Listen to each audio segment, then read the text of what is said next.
Well, greetings and salutations, everybody. Welcome to the best damn movie-related show on the planet Earth, the John Campea Show, coming to you from right here on my YouTube channel. I am, of course, your host, John Campea, and it is an awesome honor and privilege, as it is every day, to have you, our international friends, gather around as we talk about our favorite things in the world, movies and movie news, TV and streaming. And oh my goodness, if only there was some streaming stuff to talk about here with our good friend, Mr. Robert Meyer Burnett. Robert, how you doing today, sir?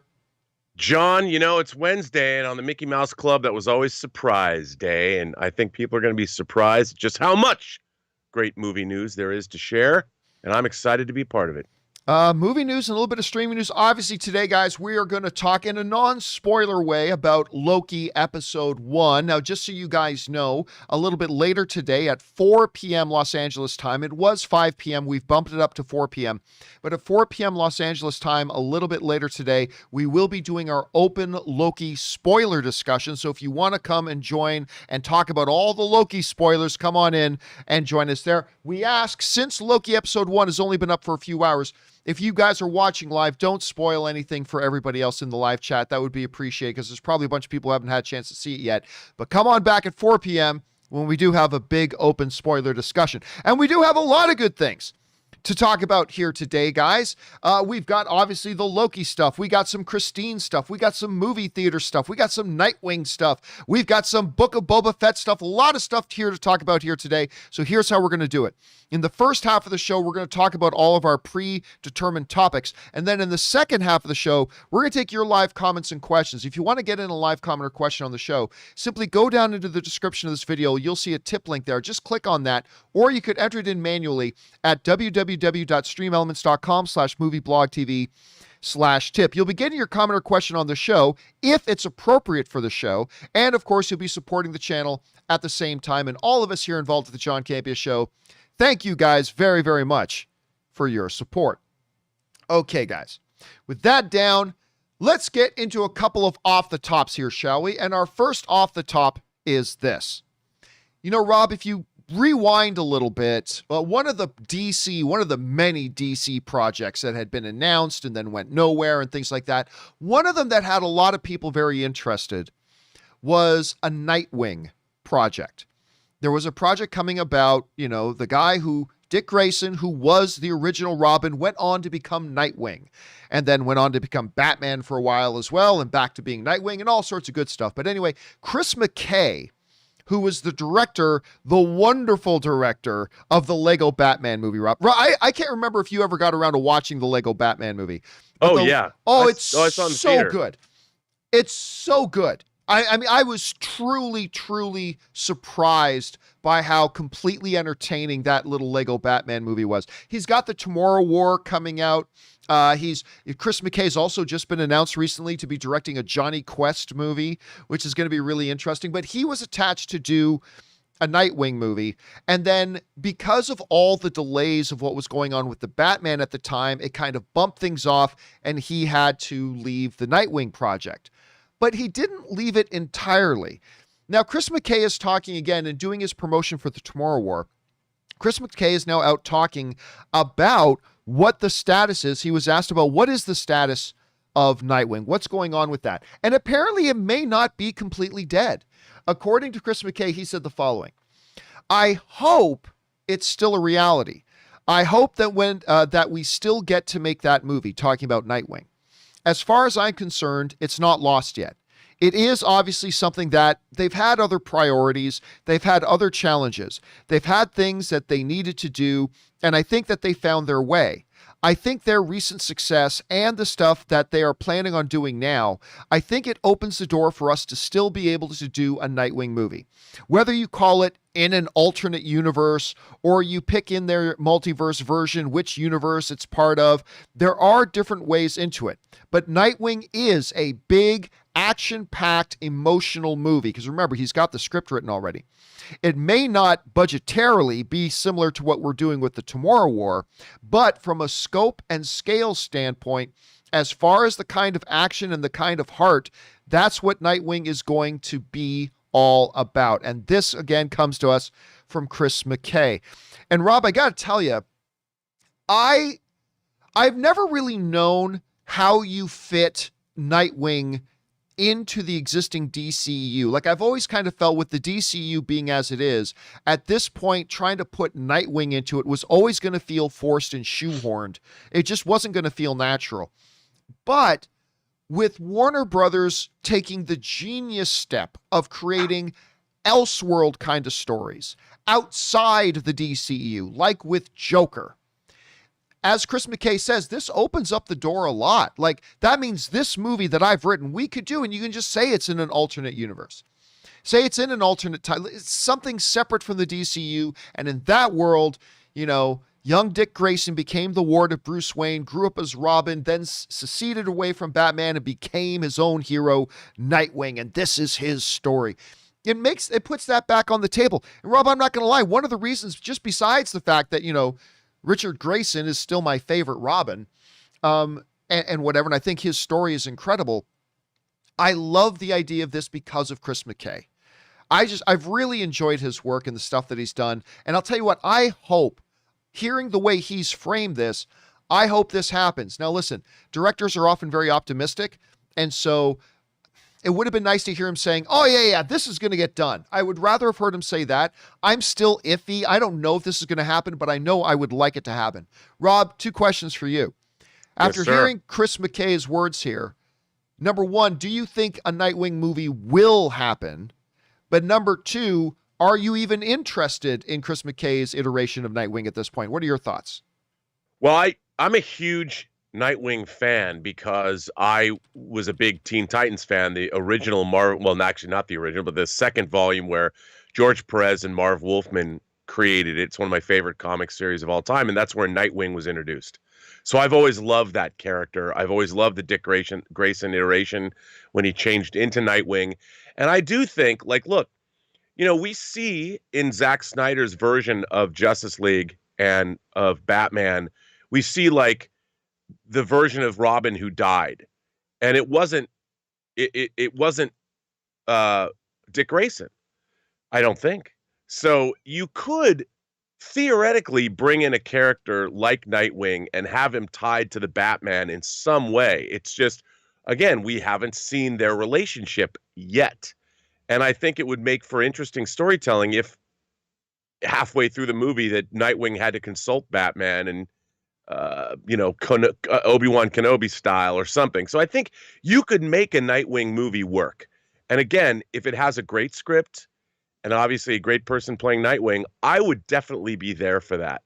I would be excited. I think McKay could do something pretty interesting with the character. Obviously, he's had time to think about it. So, John, I would just love to see a Nightwing movie, you know? And we've seen him in the Arkham games. I bring it on. Why not? Right. Now, of course, anything that isn't said on screen isn't real, right? So I believe at some point Zack Snyder said that in his mind, the version of Robin that died was Dick Grayson, but I don't believe that was ever said on screen. Unless I'm forgetting something, that was never said on screen. Of course, in the comics, the actual Robin who died, who was beaten to death by the Joker with a crowbar, in one of the most mentally disturbing things I ever read when I was young, I was like, oh my God, he's killing Robin. That you know, that one panel where Joker is like with the crowbar above his head, and you don't see Robin, but you just see the blood splattering with the Joker. It's an iconic panel. So I still always had in my head that was Jason Todd that died, but still, I think it would have to be, as Chris McKay was just saying, it would probably have to be in a different universe. But either way, I'm with you. I want to see this, especially with him directing it. I think it could be really interesting. And with Warner Brothers opening it up and saying it doesn't have to be in the DCEU, I think that creates a lot of storytelling opportunities, and I hope Nightwing is one of them. Question is for you guys. Are you interested in a Nightwing movie? I certainly am. Maybe you're not. Whatever you guys are thinking, jump down to the comment section below and let us know your thoughts. Okay, guys. With that down, let's do one more off the top, and that is this. You know, Rob, obviously, one of the biggest, most exciting things for those of us in geek culture and pop culture the last couple of years has been The Mandalorian. And when we all heard and realized that Boba Fett was going to be popping up, and then Mandalorian Season 2 ends, and we got that little tease for, coming soon, the Book of Boba Fett. We're all like, are you kidding me? The way he went in there, cleaned house, sat on Jabba's throne with Fennec sitting there, Ming-Na Wen sitting there on the arm of the chair. I'm like, I want that poster. And that's exciting. Well, a couple of little things have come out here. One is relatively small, but one is actually deceptively really big. And that's this. They have just announced that the Book of Boba Fett has wrapped filming. It's done. They've shot it. It's ready to go. And I suppose that's not that big of news because we know it's coming out in a matter of months. So sure, it had to be wrapping up relatively soon if it wasn't wrapped already. And by the way, RM sends in a super chat badge in the live chat. Thank you, RM. So that's good. So Book of Boba Fett's wrapped. Can't wait to see it. Still excited about it. What's really interesting, though, is we never heard any confirmation from anybody at Disney that I'm aware of, Rob, unless I'm forgetting something. I don't believe we've ever heard any confirmation from anybody at Disney or Lucasfilm or, Kathleen Kennedy or Jon Favreau or anybody about whether Book of Boba Fett was going to be a limited series, a one-shot story, which I think a lot of us, including me, Rob, was kind of assuming. I was kind of assuming that the Book of Boba Fett was going to be a standalone story. But Ming-Na Wen got on social media to share some images about, some gifts they got for the crew. And on it, it says, look at this one in the bottom left, the Book of Boba Fett Season 1. Season 1. To the best of my knowledge, Rob, and again, I might be missing something here, but to the best of my knowledge, this is the first time I think that it's kind of been stated publicly, this is going to be an ongoing series. This is Season 1. Now, one of our viewers wrote in yesterday to point this out and said, do you think if the Book of Boba Fett is successful, does this mean they're going to be 2? Come on. We know it's going to be successful. Everybody's going to watch the Book of Boba Fett. The only thing we don't know right now is it going to be popular? Are a lot of people going to watch it? A lot of people are clearly going to watch it, but are a lot of people going to like it? We won't know that until we start seeing it. But it seems, Rob, that not only is the Book of Boba Fett done shooting, it seems like they got plans for Season 2, and this is going to be an ongoing franchise for them, which is funny because they never mentioned this at that big Disney shareholders presentation they did when they mentioned Ahsoka, and they mentioned Rangers of the New Republic, and they mentioned the Acolyte, and they mentioned Rogue Squadron. They never talked about ongoing Boba Fett. So, Rob, let me ask you this. Number one, that tangibility, the tangibilization of things, the Book of Boba Fett is now wrapped shooting. How do you feel about that? But then also, does this really definitively to you mean that this is going to be an ongoing series and that we're going to get a Season 2? What do you think? Well, I mean, it's always exciting when we always talk about tangibility. My philosophy in life is never put anything on the IMDb or never talk about your project. I mean, you can talk about talk about it when it's first starting, but then don't say anything until it's wrapped, because then it's shot, it's in the can, and nobody can take it away from you. you got to finish it. And I love hearing when projects have wrapped. That's my favorite, maybe my favorite time, because you know that they're real. Now, the second part of that is, of course, I'm excited that the Book of Boba Fett is not just a one-off. I mean, I hope it's not a one-off. Maybe it still could be, but I can't look. It might have taken. It's the 41st anniversary. Well, May was the 41st anniversary of the release of The Empire Strikes Back. It is funny to me that we're finally getting a Boba Fett centered show 41 years after the character was introduced and became a fan favorite, which shows me that, John, anything is possible in the universe. Anything. And I love Boba Fett. I've loved Boba Fett since I was 13 years old, and I can't wait for this. So the more, the merrier. Bring it on. Bring it on. I'm very excited. I am excited too. Question is for you guys. What do you think about this news? Do you think it's good that they're going to be going on, probably looks like, for a Season 2? Do you think maybe it would have been a better idea to keep it as a one-season, single-shot story? Whatever you guys are feeling, jump on down to the comment section below and let us know your thoughts. Okay, guys. With that down, Let's now move into our main topics here today. And how do we select our main topics here on the John Campea Show? Well, it's really simple. You see, you guys come up with our main topics. Whenever you come across a big topic, issue, or story that you think we need to have as a main topic here on the show, just go anytime 24/7 over to www.thejohncampeashow.com/contact. Once you guys get there, you're going to see a form. Fill it out with your topic or question. It's totally and absolutely free. Hit submit, and then maybe, just maybe, you might see your submission featured as a main topic here on the John Campea Show. With that down, Rob, what is our first main topic today? Well, John, the first topic comes from Anonymous. Hey, John and crew, I work at a movie theater chain in the American Midwest, Marcus Theaters, and they just sent me an email along with my upcoming work schedule saying that we are going back to full 100% capacity on June 18th, including the option to wear a mask. Do you guys think that we as a community are ready for this kind of move? Thanks. Well, you know, John, you and I have both gone back to movie theaters. Many and times. When we saw Fast 9, yeah, and I did wear a mask. And I think that there are going to be people, and we're both vaccinated. And I think that, you know, the New York Yankees proved that you can still contract COVID if you're vaccinated and be asymptomatic. I think for me personally, I'm going to be wearing a mask out in public. I mean, I don't have a problem now sitting in movie theaters with full capacity people, but I'm going to wear a mask. And I think it's both for my protection and theirs, because you can still become a carrier of COVID.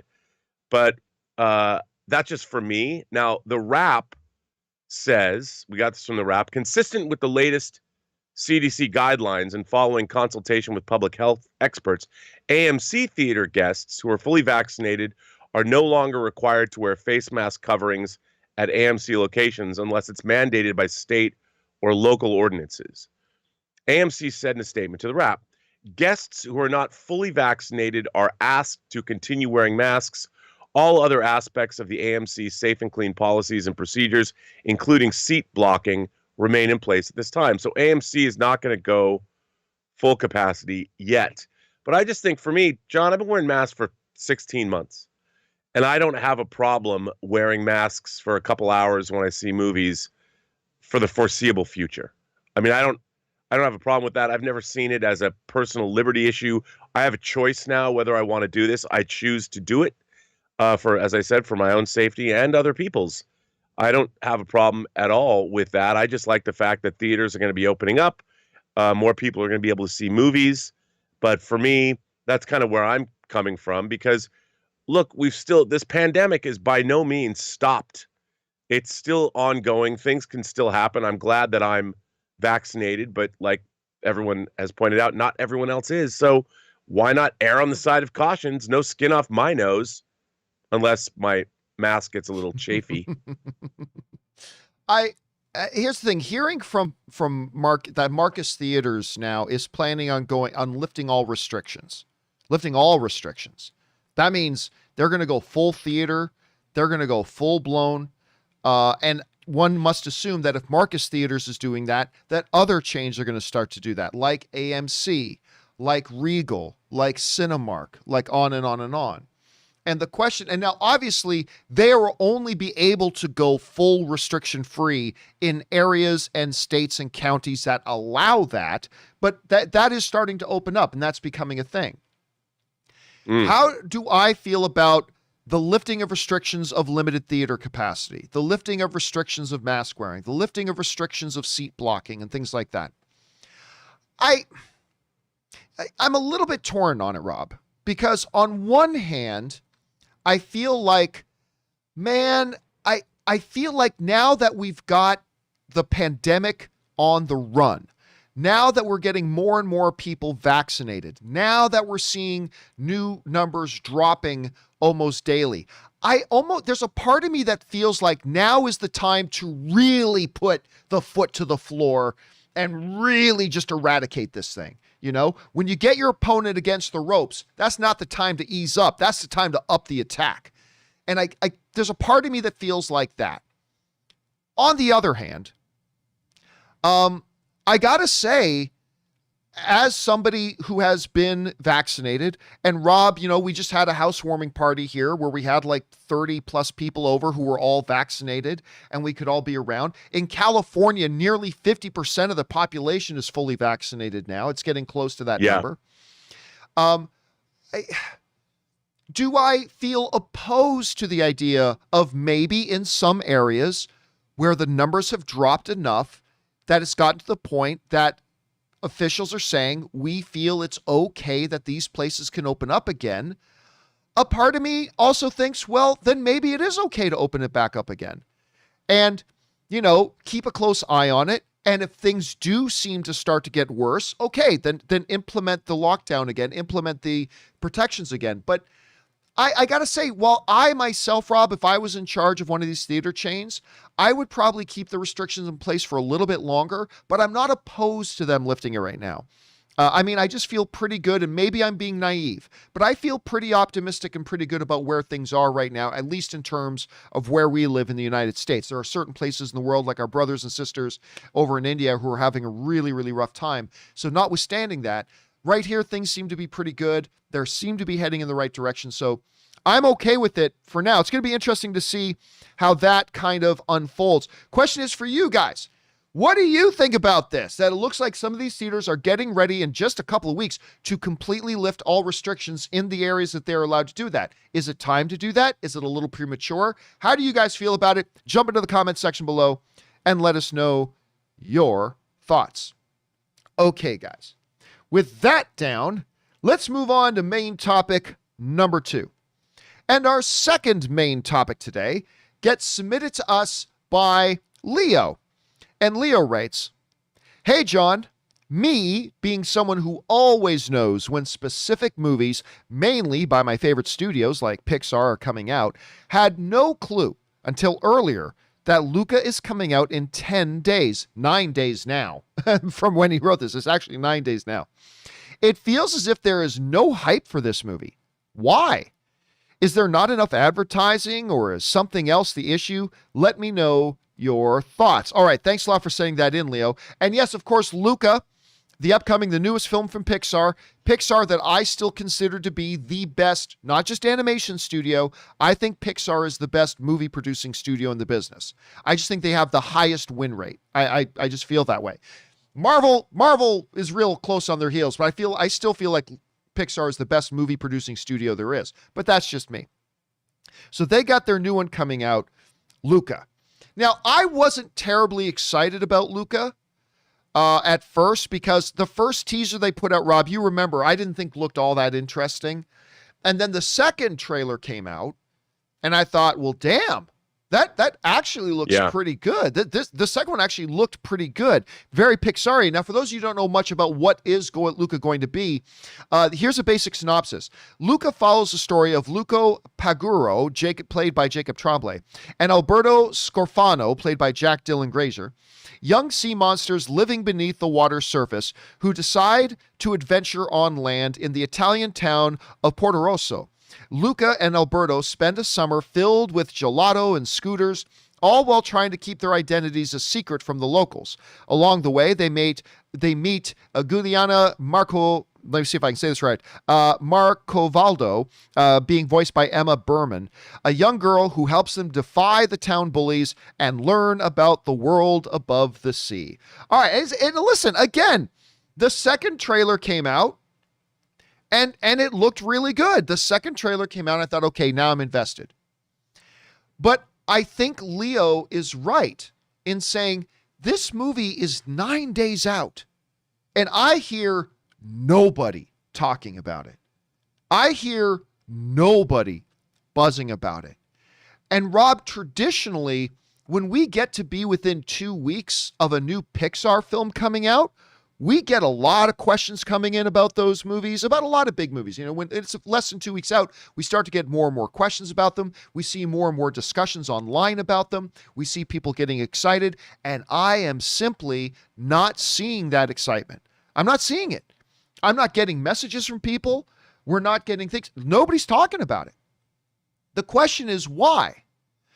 I think there's two reasons. Reason number one is, and Leo kind of pointed this out. Yeah, it feels like there hasn't been as much marketing for this movie as I've seen for other Pixar fare.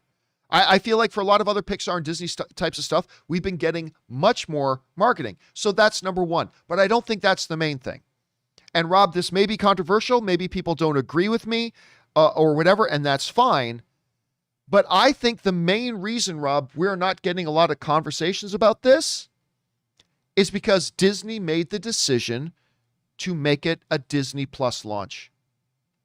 And to me, and then as soon as they did that, we started hearing reports coming out of Pixar that the staff and the people who work at Pixar were not happy with that decision. We heard a lot of grumbling going on. They're saying, we just got, but to me, it was also Disney saying, we don't believe in this movie. And I know not everybody agrees with me when I say that, when Disney puts something straight on there, but let's look at the track record.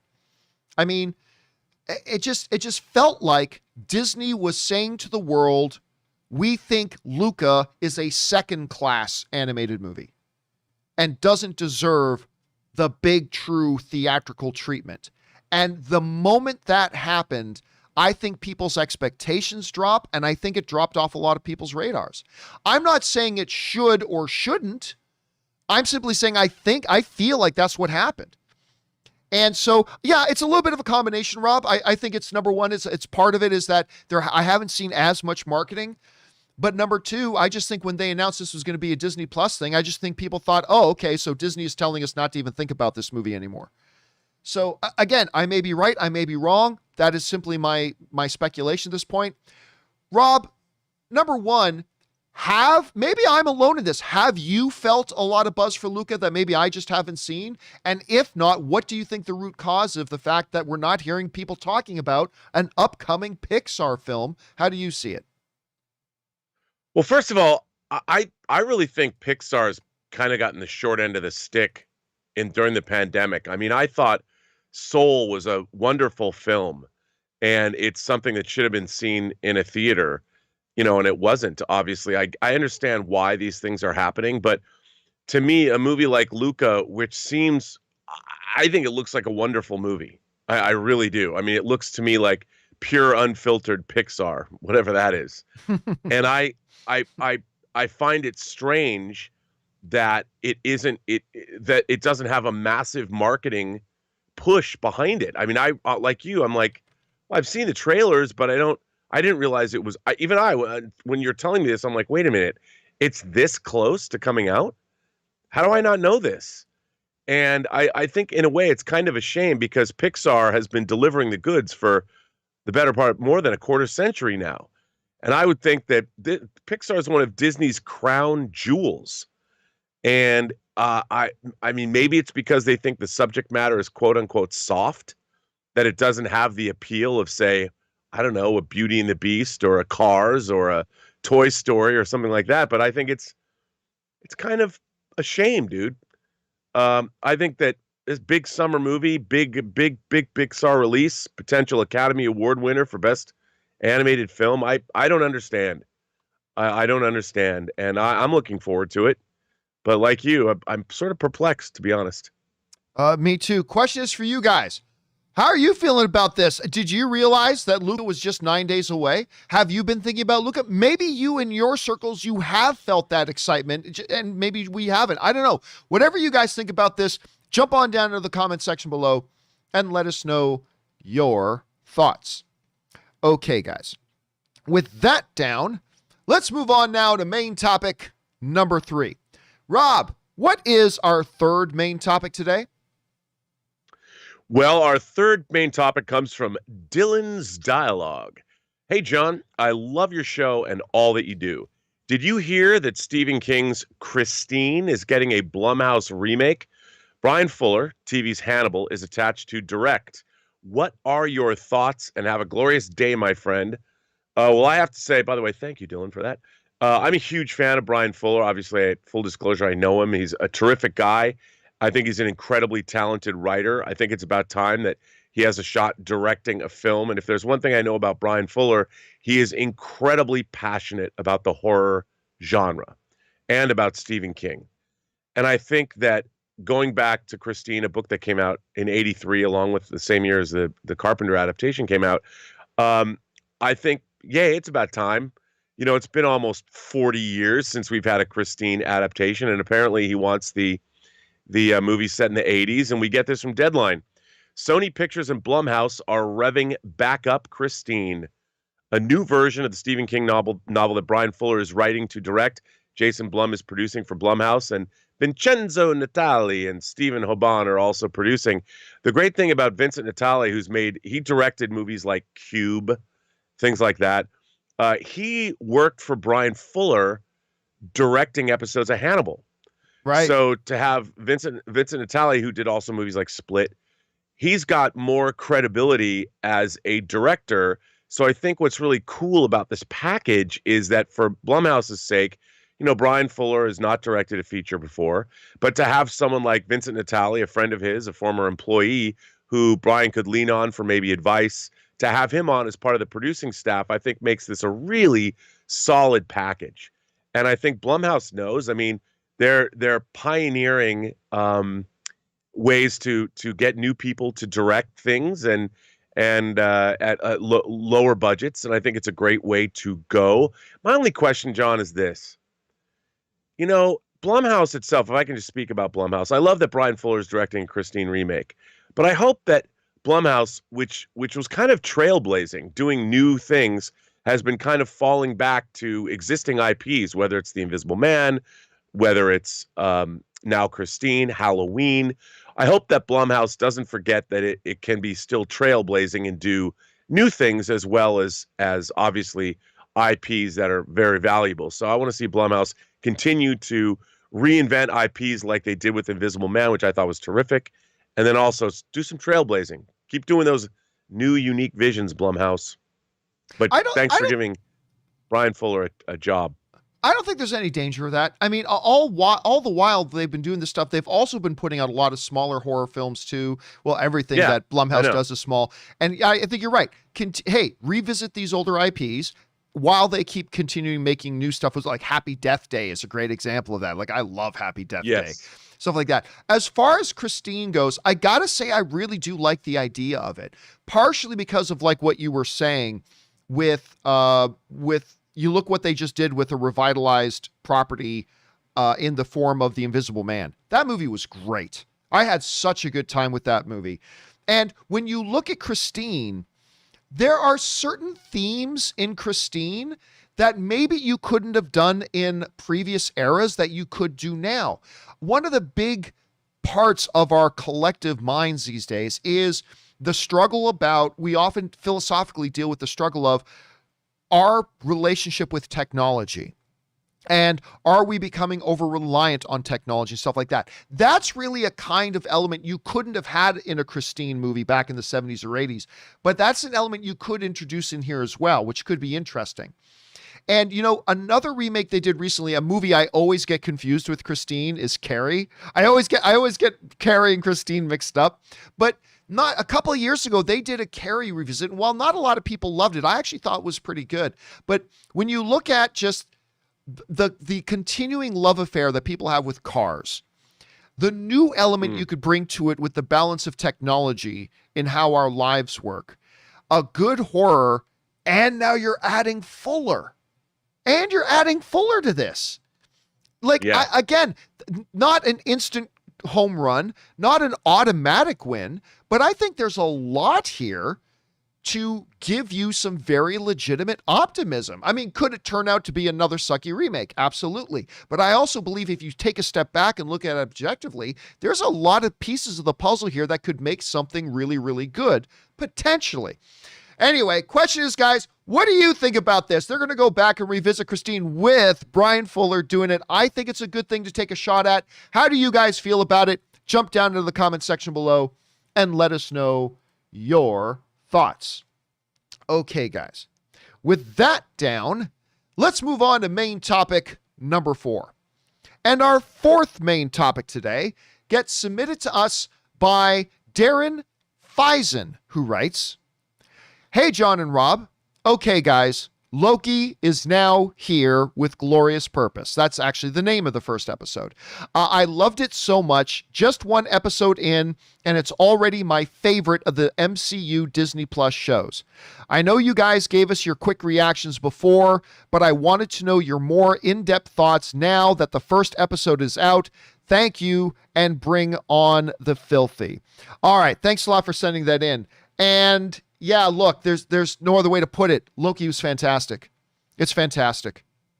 It again is very different than the tone and nature of WandaVision. It's totally different from the tone and nature of Falcon and the Winter Soldier. It has taken this character Loki and the MCU into no places it has ever been before.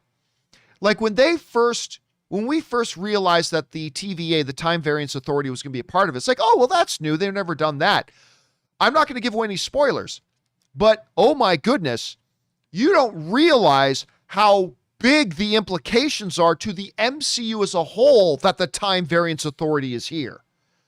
And when you're watching this episode, you're like, wow, this is actually very, very big and very, very important.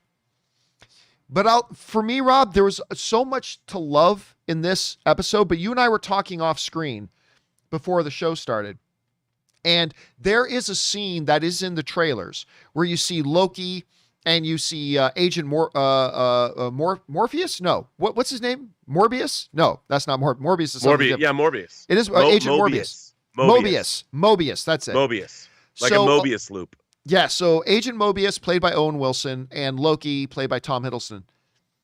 You see them sitting down in that room talking in the trailers. Well, in that scene, near the end of episode 1, and again, I'm not going to spoil and say what happens or what is said, but there is dialogue. You know what it reminded me of, Rob? One of my favorite movies ever, which is The King's Speech. And what I loved about The King's Speech is a lot of the best and most important parts of that movie is just two men sitting in a room talking together.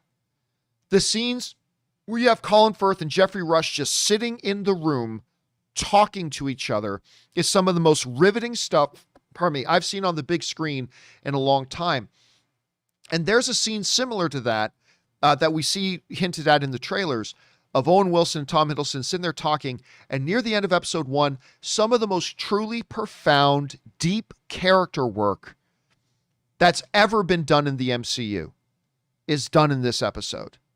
And it's fun. It's laugh out loud in some places. It's not a huge actioneer. The first episode is not a big action thing or anything like that. It's just fantastic. And I got to tell you, man, I loved it. There's also a scene, again, I won't spoil what it is, guys, but there is a scene where Loki is stumbling around and he opens some random drawer that just made me like laugh my guts out. And you'll see what I mean once you see the episode.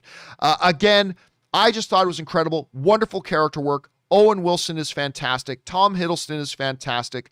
Some deep, deep character dive stuff. The best look we've ever had at the character of Loki. And by the way, Noah AG official sends in a super chat badge to live chat. Thank you, man. I appreciate that. It's just phenomenal. And believe me when I tell you, because I've seen the second episode, but which I won't talk about, but the second episode only gets better. But anyway, I absolutely loved it. Rob, you had a chance now to sit down and watch the first episode of Loki, also known as Glorious Purpose. What did you think of it? I watched it twice. I loved it. And what I marveled at, so to speak, by the way, I didn't plan that. I just said it. The idea of taking let's call it a very wacky idea, like the Time Variance Authority. One of the things that I've marveled at about the Marvel Universe is the first Iron Man film was a very down-to-earth, it was as realistic an affair as they could. Sure, the Iron Man suit and the way it worked is their big ask in that movie, but it really was about one man coming to terms with himself and his responsibility to his fellow man and himself. And the battle was between him, his own soul, and then, of course, the external battle was between his mentor and fighting for control of his own company. It was not apocalyptic. You know, it was the story of an individual. And now that we've moved all the way past the Infinity Saga to introduce, I mean, throughout the Marvel Universe, you get Asgard, you get the Guardians of the Galaxy, you get the cosmic nature of the Marvel Universe, and now we've got with the Eternals, the Celestials coming, and things are just getting bigger and bigger and bigger and more sci-fi fantasy, more removed from the original Iron Man 1 as possible. I marveled at how they took influences from things like Brazil and the Adjustment Bureau, and they really had a lot of fun with the Time Variance Authority, which is, again, is something that comes right out of the comics. And they made it something that it seemed like it worked within the MCU, which is crazy. I mean, this is as far out as the MCU has gone. And yet, at the same time, this is, again, a story about Loki coming to terms with himself. And there were moments like there's an extended scene in this episode where Owen Wilson, like you said, and Tom Hiddleston as Loki are just talking. And Owen Wilson is asking Loki very important, very pointed questions about himself. You know, basically, why do you do what you do? Please explain it to me. And like you said, it's character defining, and it's coming to grips with you know, asking those tough choices, and it's very introspective, and I thought it was really interesting. And for me, John, you know, I'm always going character. And there's so much about Loki as a character in this film that is adult, it is nuanced, it is fascinating to watch, and yet it has all of the fact that they've gone so far out into the realm of comic book fantasy sci-fi and yet made it have this kind of an emotional wallop. I was astonished by it, knocked out by it. And I'm sure there's going to be a lot of people that are going to complain, but now it's gotten to the point where people just, I think, have their knives sharpened just because. And no one, again, is actually paying attention to what's going on. And I think that this show, it's brought really interesting elements of time travel, the idea of fate and destiny. Are we in control of our lives or are we not? And I think that's going to be a big, as the series moves forward, that's going to be a big question. Do our lives matter? You know, if everything is predetermined, and that's what's been so great about time travel stories.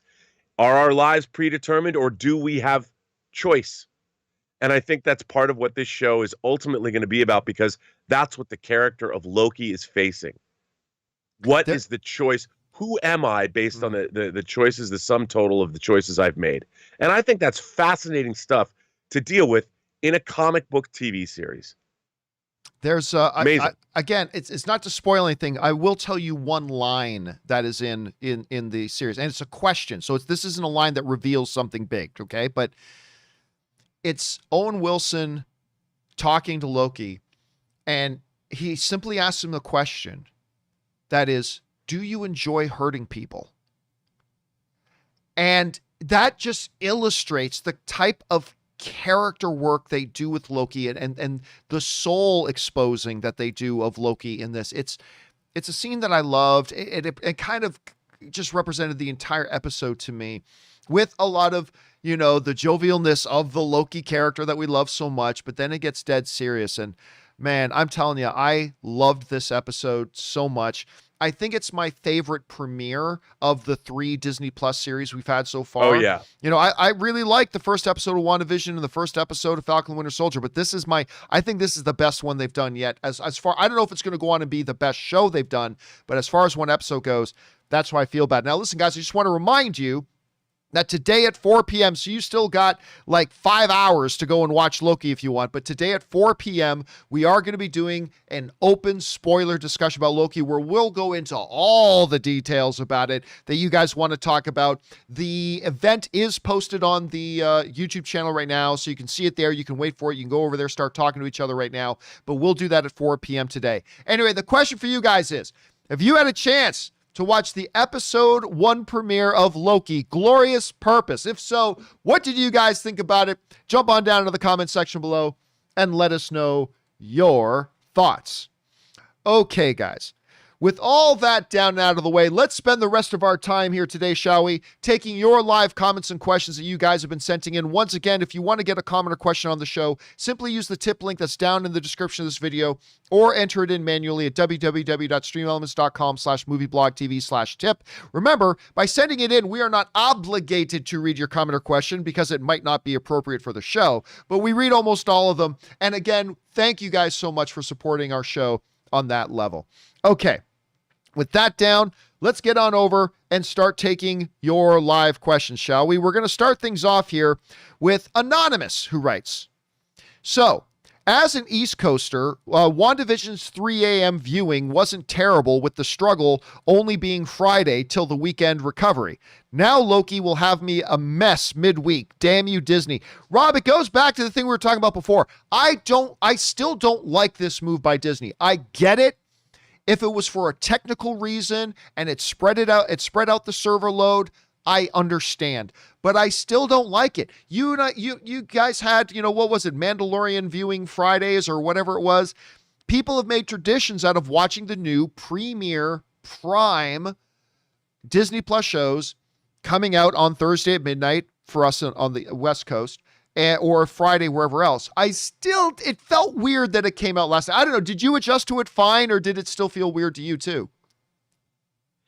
Well, I mean, look, I liked Friday being Mandalorian morning with my coffee, and Elizabeth and I could that's how we sort of began our weekends. And I liked that. And now since we talk about these shows, obviously in the morning after they first air, I do stay up and watch them, but it doesn't hurt me because, it's midnight and I go to bed late anyway. So, I have no problem with it, but I kind of like that, now it's like, oh, I still have the rest of Thursday and Friday. So yeah. I did like the fact that it was to me, it was my weekend gateway, John.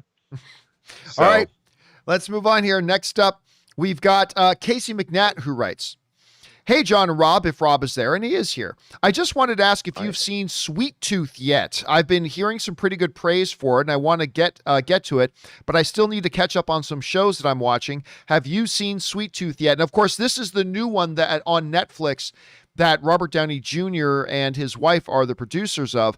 I have not watched it yet. I mean, I want to watch it, Rob. I do.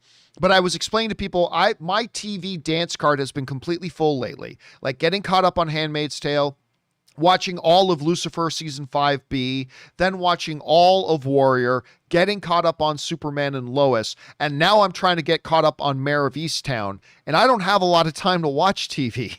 So it's been tough. So no, I have not seen Sweet Tooth yet, but it looks interesting. I am also hearing very good things about it. Rob, have you had a chance to start watching this yet? No, but I too have heard a lot of great things about it. And it was Robert Downey Jr. was one of the producers of the show. So I'm curious to see what they put all their juice behind. So I'm in. By the way, Nor Kalkish and Anch and Jam are all saying that they've seen Sweet Tooth and that it's very good. So a lot of people are saying good things about it. I'm definitely going to get around to it. It just might take me a little bit to get there. I got to finish Mare of Easttown. All right. Next up, we got Brent B. writes, you're my favorite YouTube show. Thank you so much, Brent. My second favorite is The Hill, a political non-biased show. Shout out to the co-hosts Crystal and Cigar for taking a page out of the John Campea book, leaving their corporate overlords and starting their own channel, Breaking Points. Check them out. Well, I'm not big into a lot of political stuff on YouTube, but I do love it when people want to take that step and build something for themselves. That is great. So thanks for giving them a shout out, Brent. That's really good of you. All right, next up, Zane Henderson writes, like many of us, I've been a huge fan of yours for years. Thank you so much. Appreciate that, Zane. To be honest, it was the Man of Steel review for me. A lot of people say that. So thanks for everything you do. I just watched Broadcast News for the first time. Loved it. Loved it. Everything. What did you think of that one? Oh my God. Let's talk about Broadcast News. I loved it. Rob, have you ever watched Broadcast News? Dude. Come on. I love Broadcast News. I saw it in the theater when it opened. Really? What year did that come out again? Oh, I want to say it was late 80s. Late 80s? Let's see. Okay, hold on a What second. a great cast. I'll say I'm just getting a text from Ray saying there's something wrong with the sound. It's 1987. I 1987. mean, James L. Brooks. Yeah, William Hurt, Albert Holly Brooks, Hunter. Oh, dude. Joan Cusack. I mean, there's a scene in that movie that is like iconic with the whole nature of what's that? Well, I love when it was Albert Brooks who's sweating. That's the scene I was going to say. It's the most iconic scene in that movie. It's so good. And of course the whole idea of William Hurt being this hunk and Albert Brooks not liking him, and I really loved broadcast news. People are calling in. They're afraid he's having a heart attack. It's a really good news. And again, Holly Hunter, that's the first movie that I really noticed Holly Hunter. And she's now, whenever she's in anything, I always take special note of it because I remember her from that movie. So yeah, man, that's a good one, Zane. That is a very, very good one. I love that movie. Okay, let's move on here. Next up, Piano Dan writes, when Ben Barnes played the title role in 2008's Prince Caspian, that's where a lot of people took notice of him, I was sure he would be the new big star in Hollywood. Only took about 10 years, but he's now getting bigger roles. Do you think he has the potential to be one of the top movie stars like Leo or Tom? Yeah, listen, we've been talking about Ben Barnes a little bit lately. I absolutely believe he has all the tools. I totally believe he has all the tools to be on Leo's level. I think he is a fabulous actor. He's got ridiculously good Hollywood good looks. He's able to handle any kind of material you throw at him. Of course, the problem was when he was the lead role in Prince Caspian wasn't received all that well. And so that kind of put, I think, a little bit of a road bump, if you will, on Ben Barnes' ascent. But we've seen him in a lot of stuff since. And Rob, I got to tell you, I've never watched something with him in it where I thought, he was okay in it. Like, even when the projects he's in are only okay, he always does everything he can do. And I know I've been gushing a lot about Ben Barnes lately, but you guys keep asking. But yes, to answer your question, Piano Dan, I do believe he has that potential. Will he get there? Who knows? Because in Hollywood, it's not just about having the tools. You also got to get lucky, and you got to get the breaks. Whether he'll get that luck and get those breaks to ascend to that next level up, we'll have to wait and see, but I believe he has the tools to do it. I really do. All right. John Jack writes, hey, John, been out of the loop for a while, and I just heard that FX is making a Rolling Stones miniseries by the same people who made The Crown. Really wish my grandmother could have lived long enough to see it. She was a Mick Jagger super fan.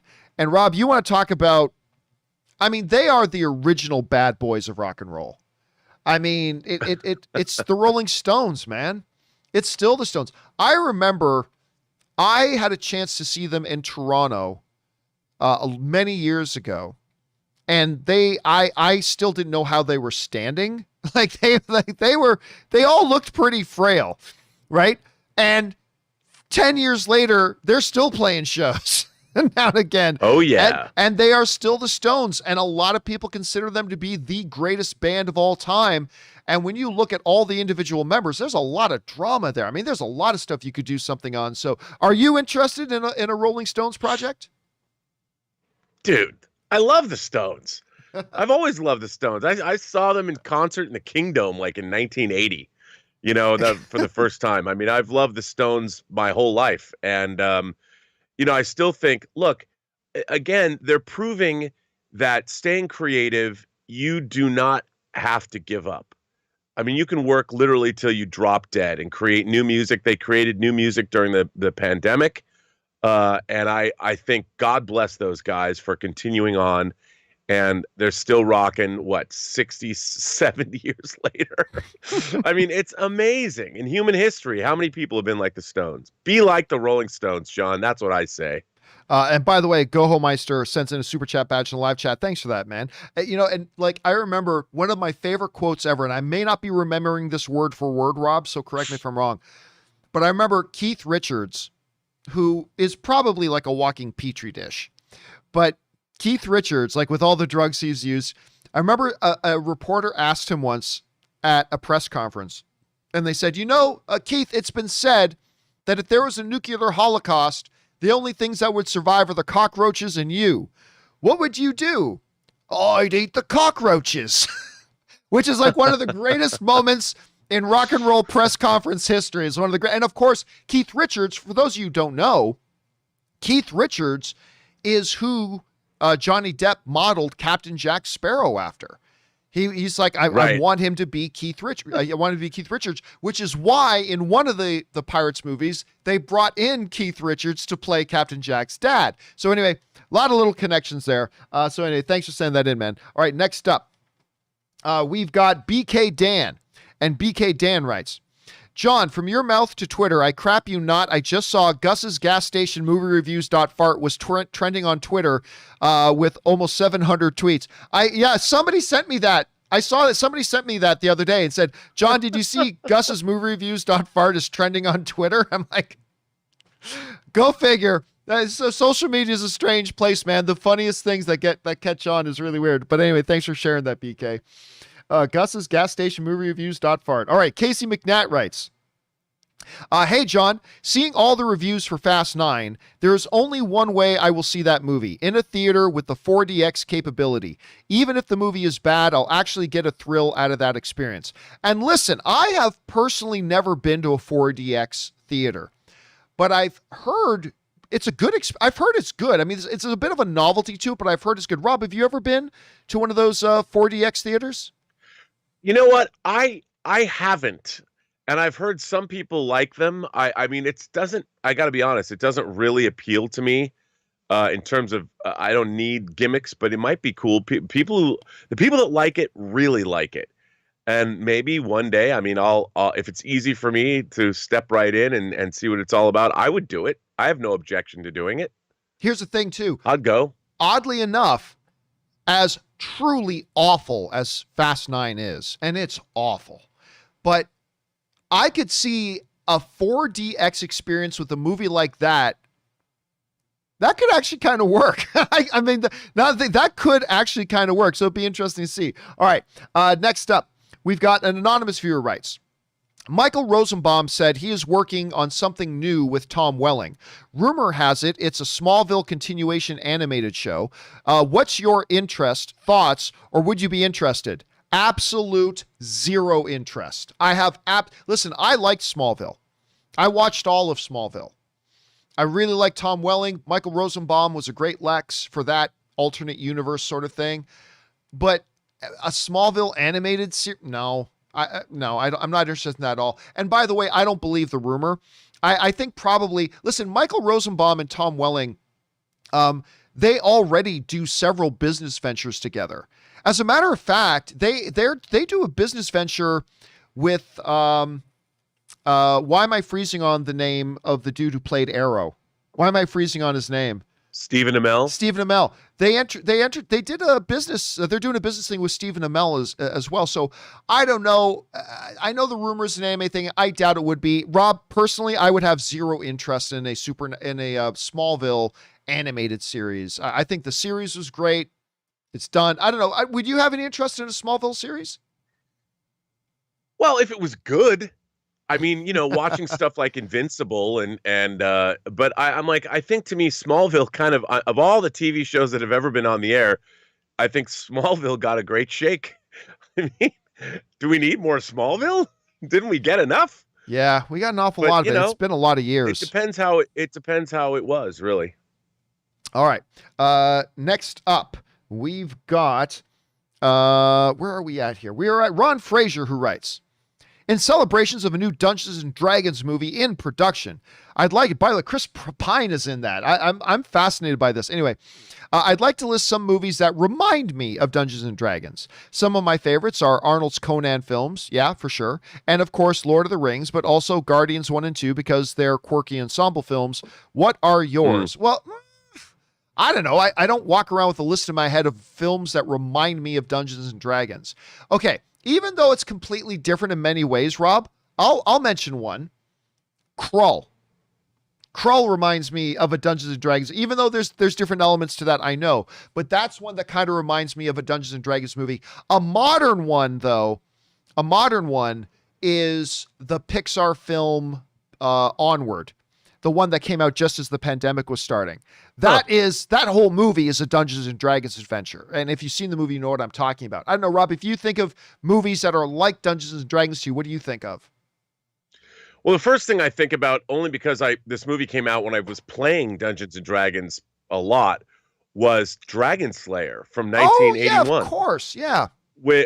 Because it had a dragon in it, but still to this day, one of the greatest. I mean, ILM had perfected go motion, the idea of adding blurred frames between stop motion animation shots to create more of a feeling of motion. And the dragon in that movie, the Vermithrax pejorative, is still one of the greatest dragons ever put on film. And there's not a lot of great dragons put on film. I mean, I think about Dragon Slayer, Reign of Fire, Game of Thrones, The Hobbit 2, The Desolation of Smaug. But man, I'll tell you, I loved me some Dragon Slayer. I haven't watched it in a long time. I recently have acquired a Blu-ray of it. Don't tell anybody. It's not on Blu-ray, but I have one. And I'm looking forward to revisiting it again because I haven't seen it in a long time. But that movie screams Dungeons and Dragons to me. Yeah, I haven't watched that one forever. Anyway, okay, next up. Willow writes in, now that you mention it, the first time I had pizza was at the Tokyo Disneyland, and I hated it so much that I wouldn't eat pizza again for years afterwards. I always wondered if it was because of the pizza, or if it was because the pizza there was bad, or if I just wasn't used to Western food. Well, I mean, this comes up because we were talking the other day, Rob. I can't remember if you were here or not at the time, but the food at Disneyland is awful. Like, it's terrible. In most places you eat, in most places that you eat at Disneyland, they just crank out the lowest quality stuff they can to make it really cheap. Like at most places, if you order a plate of spaghetti, like it's the cheapest noodles with the cheapest sauce that they throw on it. The pizza is terrible. Now, they've got a few restaurants there that are exceptional, like Blue Bayou. We talked about that restaurant. It's like one of my favorite restaurants to eat at, but those are the more harder to get into, more expensive ones. But like even just a slice of pizza is like $11 for a slice of pizza, and it's crap. So I have a feeling, Willow, it was probably the fact that it was a Disneyland slice of pizza. It's not pizza itself. Pizza's glorious, all right? Okay? Pizza is glorious. But yeah, that Disneyland pizza, it's just... Oh, dude, it's all... You know what, Rob? There was another place at Disneyland that isn't open anymore that was pretty good. And it was in the Western area. And it was like, it was Western motif where it was a barbecue place. I can't remember the name of it. And they'd have country, like people singing old time twangy Western country as they would give me a home, like live people doing. And when you would order something, it would come out in buckets. Do you remember that? So if you order like sausage, they bring you a bucket of sausage. If you ordered like ribs, they brought you a bucket of ribs and a bucket of wings, and you just eat out of the bucket and throw the bones out. That place wasn't bad, but then they closed it down to make room for some. I think it was closed down. I think it was one of the casualties of Star Wars Land getting made. So they lost it. That place wasn't bad, but it wasn't great either. But yeah, dude, listen, the food at Disneyland is, I love Disneyland. Love Disneyland, but most of the food there is absolutely terrible. All right. Hope I helped you out there, Willow. Try pizza again, just not Disneyland pizza. All right. The Wakandan Forever writes, Lex Luthor, step aside. Joker, so yesterday. And Baron Zemo is out of style. Another criminal genius is on the loose, Cruella de Vil. I saw it twice in theaters this weekend. Best classic Disney live adaptation to date. No, it's not. Cruella costumes this Halloween. Well, listen, Wakanda Forever. I mean, it is good. I mean, yes, it is. I was, as we've talked about on the show, I was very pleasantly surprised by it because I didn't think it looked all that good, to be honest. And I was very, very pleasantly surprised by it. But she's not a criminal. She's not a villain in this. She is the protagonist.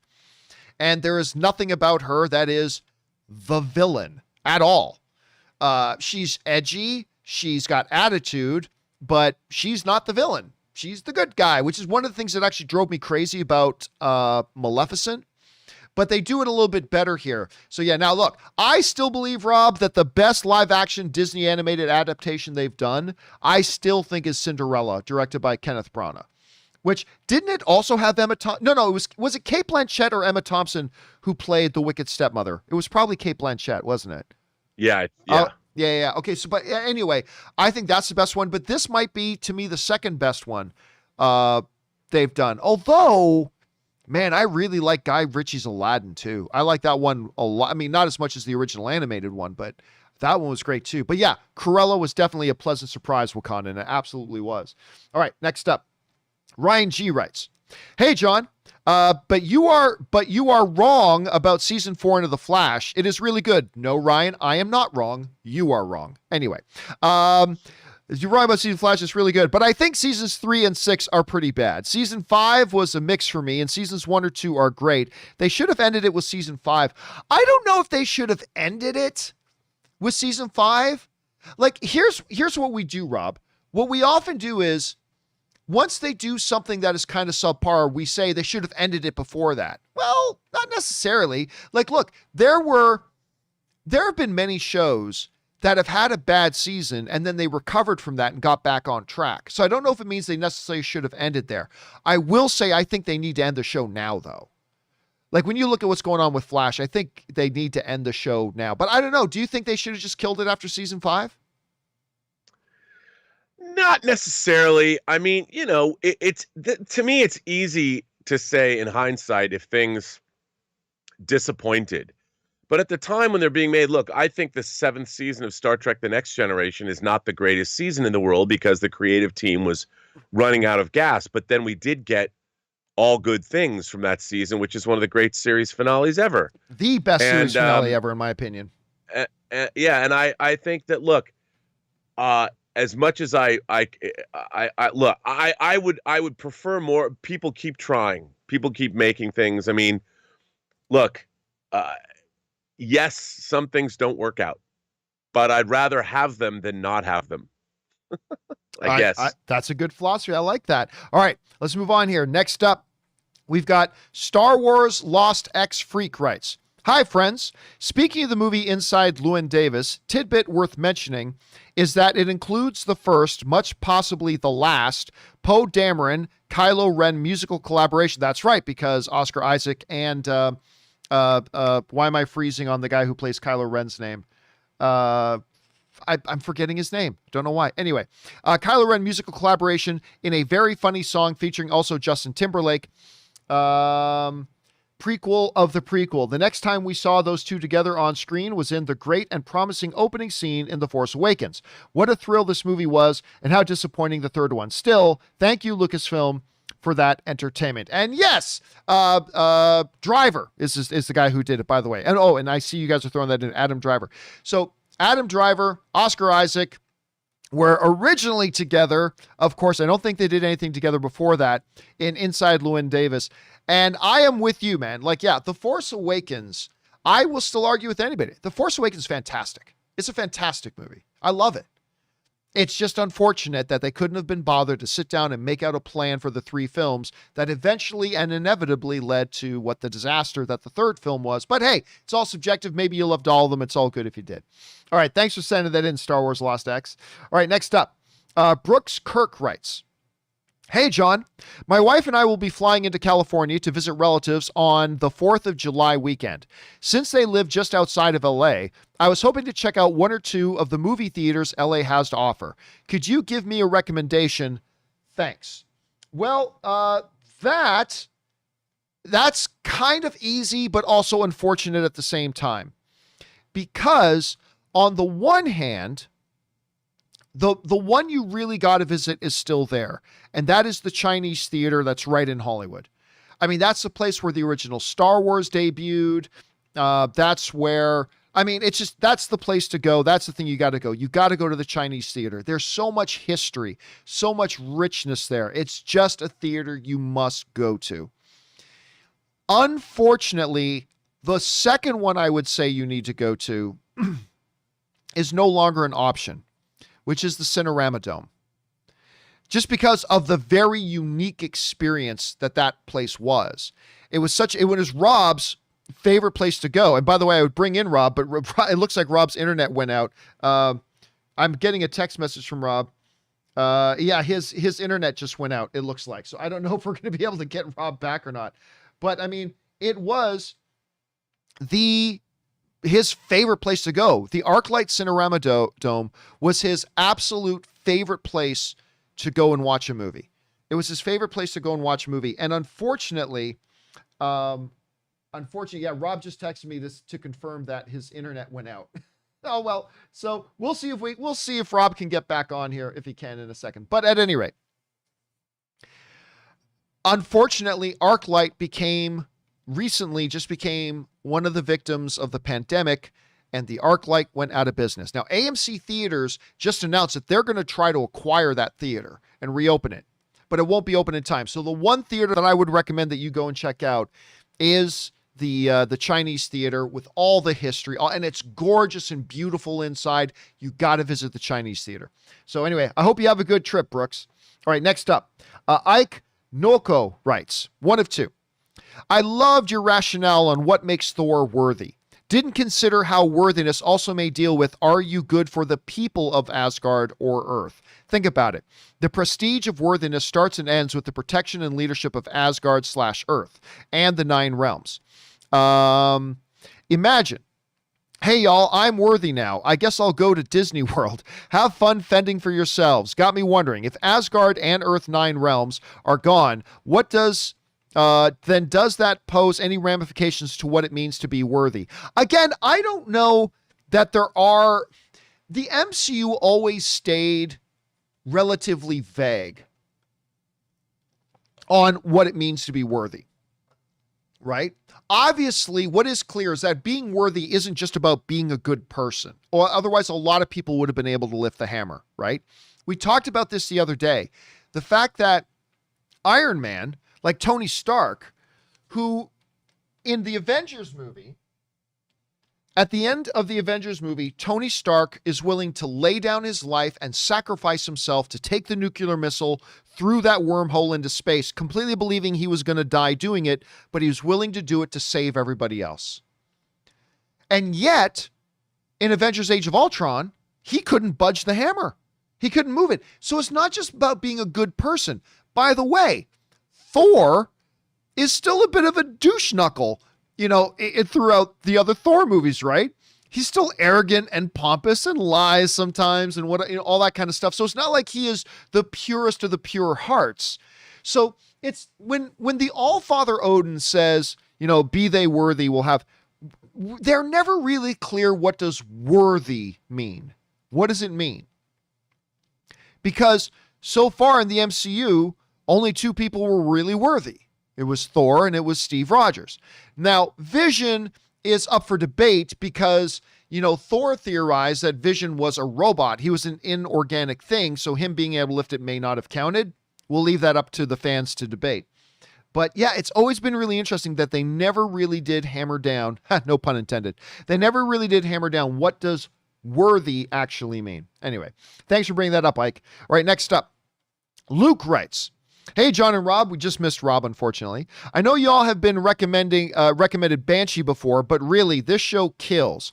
Well-told 4-season arc start to finish with a clear plan, so intense and moving, creative action sets, many villains, and the protagonist, where are we at here? I lost my, sorry, Dennis Zen is now texting me, so I got sidetracked. Okay, anyway, this show kills. Well-told 4-season arc starts to finish with a clear plan, so intense and moving, creative action sets, many villains, and the protagonists are highly flawed, must view. I haven't heard anybody in a long time suggest Banshee to me. It's been a while since somebody recommended Banshee, but I have had some people over the years recommend it to me. I've got a lot on my list, but that is one I'm interested in. Right now, my priority list is I got to get through Mayor of Easttown, because that's been amazing so far. And then I really got to start Sweet Tooth. And then after that, at some point, I will see if maybe I can get Banshee in there. I don't know. We'll see. But thanks for keeping that on the recommendation list, Luke. I appreciate it. All right. Next up, Brandon. Oh, hold on a second. I think we might have Rob back. Oh, look at that. I think Rob is back. Rob, what was that? I don't know. Your internet went out though, huh? It was completely out. Like everything But just winked out. oh well, that's the world we live in, Rob. Technology, we live by it, we die by it. But it's good that you're Well, back. I'm Hey, listen, back it now. was unfortunate you dropped out because somebody was just asking about movie theaters that they need to visit, and I was saying the Chinese because all the history and everything. But I said it's unfortunate that you're coming now because the place I'm sure you would recommend is the Cinerama Dome. What? Because that was your go-to movie theater before it closed. What made that theater so special? Well, for me, first of all, it's a geodesic dome. You know, it literally is a dome. And I love the building, and it had so much history for me, but a lot of people, it has a big giant curved screen. And a lot of people don't like the curved screen, but for me, there was something very grand about it, and it had a lot of history with 2001 opening there, and I felt that because it was such an unusual place, it just felt to me to be in a way holy, you know. And in 2015 when The Force Awakens played there, they revamped the entire projection system in there. They gave it laser projection, and it was, I mean, it looked razor sharp, the same way that they the Chinese theater moved over to laser projection as well for their IMAX when they did their IMAX revamping, when they turned it into an IMAX theater. And it was incredible. And see, there you go. And you could see, I mean, being in there was just, I always felt it to be a real experience. And I loved being in there. I just loved the feel of it. And it felt, you know, again, it added to the experience. It wasn't just going to see a movie. You were going to a holy place to worship, John. It was a temple of movies. It really, really was. It was a temple of movies. I really hope AMC does, you know, is able to acquire it and get those doors open again. All right, let's move on here. Next up, we've got Brandon Visconti who writes, "Hey, John, you help me out when I'm really depressed. Thank you. That's the great thing about movies and the movie fan community, man. It's always there to lift our spirits up. I love M. Night Shyamalan movies, but my favorite is Signs. What do you think of it, and would you be down to see a sequel to it?" No, I would not be down for a sequel for it, but it is actually, it might be my favorite M. Night movie, actually. Yeah. I like it a hell of a lot. Now, look, the very, very ending of the movie, obviously, a lot of people make fun of the very ending of the movie. Obviously, the very ending of the movie has some problems. Water will kill them. Really? These aliens are coming to a planet that's 3/4 covered by water, and then they got no defense for it whatsoever? How about moisture in the atmosphere? Yeah, but Rob, you know, one of the things that I loved about Signs, it had a little bit of Asian horror movie elements to it, in the sense that one of the things that M. Night understood was the things you don't see will freak you out more than the things that you do. And for the first 3/4 of the movie, you never see the aliens. Like, you'll just see a glimpse, just get a brief glimpse of the back foot of an alien disappearing into the cornfield or something, right? And it freaked you out. I mean, what did you think about Signs? I really like Signs, and it's got one of my favorite alien reveals ever. When it's got that footage on TV, they're watching on TV, and the camera's peeking down like an alleyway, and you see the first full frame of the alien just walk by. And Joaquin Phoenix has one of the great reactions in film history when he's like, "Oh my God," you know, we as the audience felt the same way. And I think the way they built it up with like the baby monitors and hearing the sound and all that, I thought it did a great job. And, you know, ultimately the movie asks questions about faith and the way you find out the reveal of how Mel Gibson lost his wife and Powerful and all of that. It was powerful stuff, and I thought it was a pretty heady mix for what Shyamalan was doing. I think he began a sort of long, slow slide into, and I don't know what. I mean, I've never seen movies like The Happening. To me, are inexplicable after watching Signs. I'm like, bruh, come on now. But I really like Signs. I think it still holds up. I recently rewatched it and thought, nah, it's pretty good. And I'm looking forward. I mean, I have to say, I love seeing Blumhouse sort of revitalize M. Night Shyamalan's career. The Sham Hammer is back, John. Yeah. And I think Old looks really, really good. Dude, Also based on a graphic I like those novel, trailers a lot. I like them a lot. Looks really good. All right, let's move on here. Next up, we got Caleb who writes, Space Jam 2 has a budget of $150 million. It's probably even more than that. Yikes, it needs to make Godzilla vs. Kong money, probably a little bit more than that. And I just don't see that. I think you're right, and I think it flops. Rob, yeah, I don't think you were here, but somebody brought up Space Jam the other day. Somebody mentioned that, I was thinking Space Jam might make $1 billion. And I'm at the totally opposite end of the spectrum. I think that movie flops. I think Space Jam flops. I just think look, when Who Framed Roger Rabbit and Space Jam, the first one, came out, there was a great, wonderful novelty to it of having live action people in with the animated characters and blah, blah, blah. But that was 327 years ago. I mean, that was forever ago. I just don't think that has anywhere near the appeal that it did at the time. I think if they were going to do a Space Jam 2, it should have probably been done 10 years ago at least. I thought the trailers were boring. I don't think the trailers were any good. And listen, I say all this, I'm a huge LeBron James fan. I think he's the greatest basketball player, probably the second greatest basketball player of all time, next to Michael Jordan. And he might even pass Michael Jordan. It's looking doubtful, but I mean, I think he's like one of the most dominant athletes we've ever seen, but it doesn't matter. I don't think this thing has near the interest a lot of people think it does. I think this is going to be a flop. And when I say flop, I don't mean it's only going to make $20 million, but I think this movie is going to lose money. It'd be great if I'm wrong. Maybe the movie's going to be fantastic and it'll make $700 million, but I'm thinking it's going to flop. Rob, what are you thinking about Space Jam 2 right now? Well, I mean, a lot of people like Space Jam, and I know they just dropped another trailer today for it, which I haven't seen yet, but I think you might be right. It might be past its sell-by date, but obviously somebody's got confidence in it. LeBron James has started his own production company. Didn't we used to walk by his car when we were at the old Hollywood offices doing broadcasting when I first started with you 3 years ago? Yeah, so a lot of people don't know this. I have a picture of it somewhere, but when Rob and I were doing the John Campea Show out of the Stream Studios, and I kind of became like one of the head guys at the Stream, our production offices, LeBron James moved his production company's offices into the same offices as ours. And I had a private reserve parking spot that was 2 spots over from LeBron James. You can see it like the big placard, LeBron James. So I was literally 2 cars over from LeBron James's parking spot. It was actually kind of neat that way. But yeah, I just don't, I just think the movie's going to flop, but we'll see.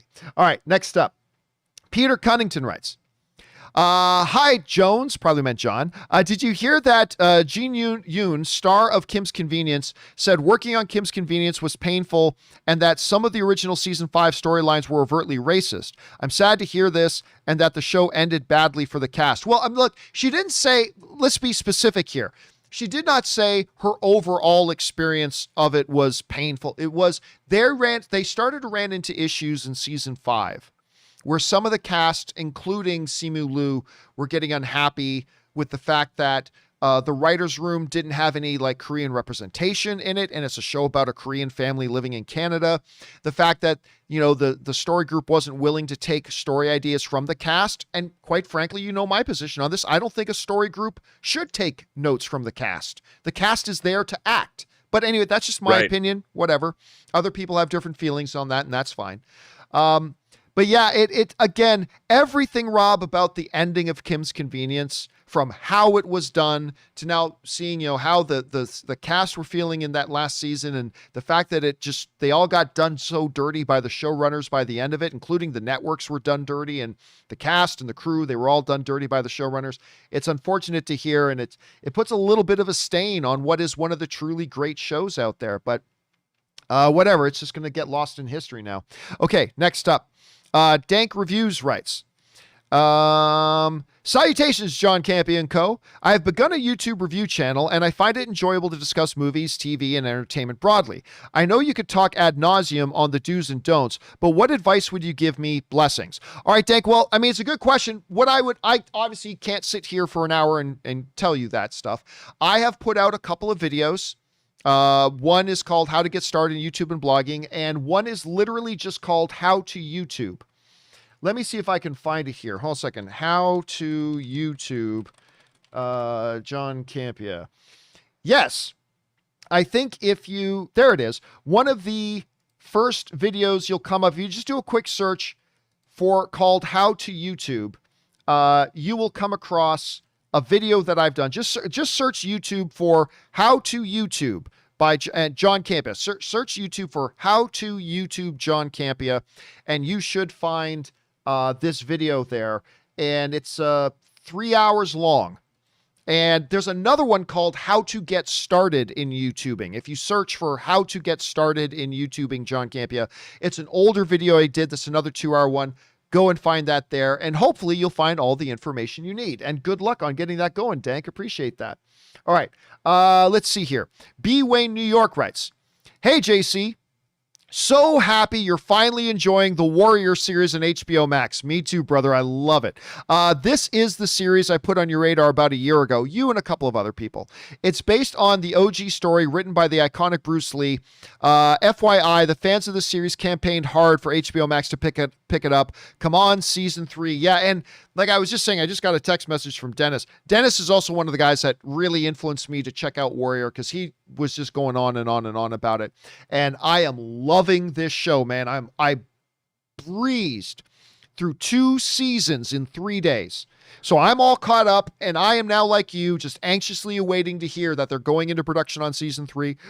They've already announced they're going to do it. It's just now waiting for them to actually go into production, and I'm very, very excited for it, man. All right, next up, Heisenberg writes, one of 2. Sorry for the abbreviations, man. I will type my questions properly now. Just saw that you said you're going to type properly. BW. Oh, probably mean Black Widow. Okay. I just saw that Black Widow has 22 minutes of IMAX footage. Do you think Disney will release Black Widow in IMAX for the home release? Also, why haven't they done this for Infinity War and Endgame, as they were shot completely in IMAX? Warner Brothers always releases their movies in IMAX for the home release if they were shot in IMAX. Thoughts?